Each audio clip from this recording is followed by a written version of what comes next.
Well, this is not a signal, a visual cue that is necessarily well known or at least formalized within the literature on INFJs, but it's something that I have come across before in myself and in others.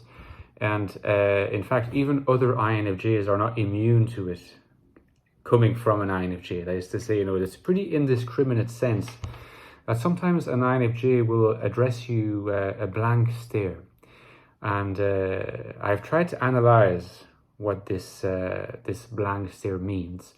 And I've come to the conclusion that it's kind of a counterpart to not what's called the death stare of the INTJ, which, is a little bit mythological and it is in fact more akin to a stare that looks into your soul and expresses a strong element of judgment, sometimes mixed with disgust.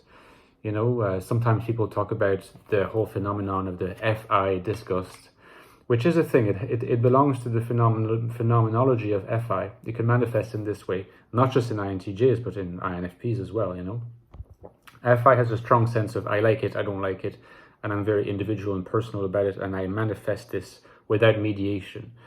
And in the case of the INFJ, this probably has to do with the universality of the FE function, the fact that the feelings are not individualized, but they tend to be generalized. They tend to be impersonal.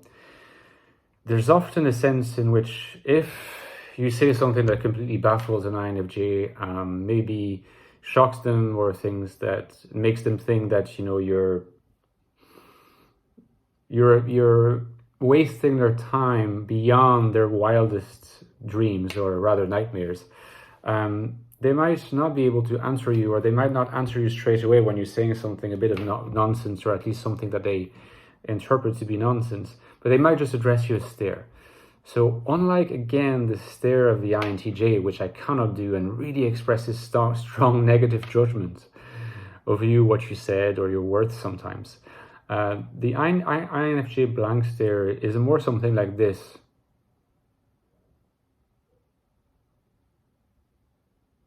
And it could last a while. It can actually be something that the INFJ doesn't quite realize he or she is doing, especially not for that long. And it can be really disorienting and kind of,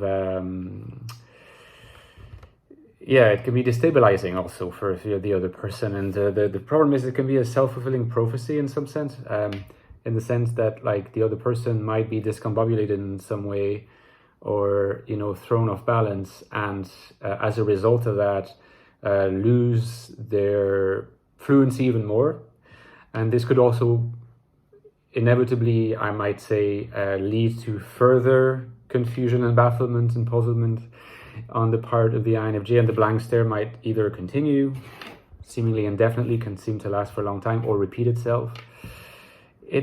It doesn't seem to express disgust. It's more so dismay and a kind of intrigued bafflement of a generalized nature and impersonal nature. And often I think that the phenomenon of an INFJ looking through your soul, it can have many manifestations.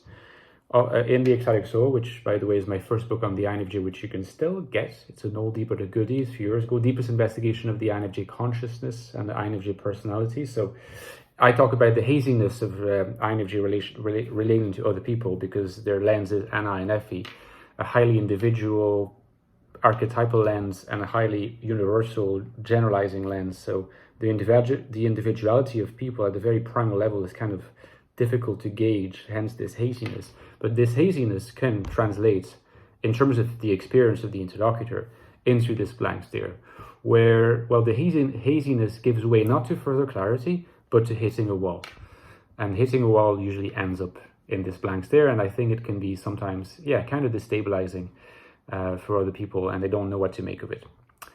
Also, don't forget that I have written a book more recently about the INFJ called The Infinite Soul, on INFJ life in the modern world, living and reaching,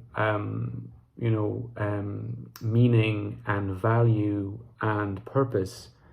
These things that are often seem to be denigrated in the world in which we live, the world of cause and effect and accumulation and kind of devaluation of anything that has to do with meaning and symbols. This World is Hostile. This is a book that explores the topic and looks at ways in which INFJs can manage to lead, nonetheless, a life full of meaning and purpose in the world. So if you haven't got it, you can get it. It's a new book. It also needs review, so if you've got it and loved it, please drop a review on Amazon. It helps with the referencing. And as you know, the Patreon donations in general, you can also make one-off donations if you would consider it. They are the lifeblood of my channel. They keep the channel going, and I would be immensely grateful if you did provide that kind of support.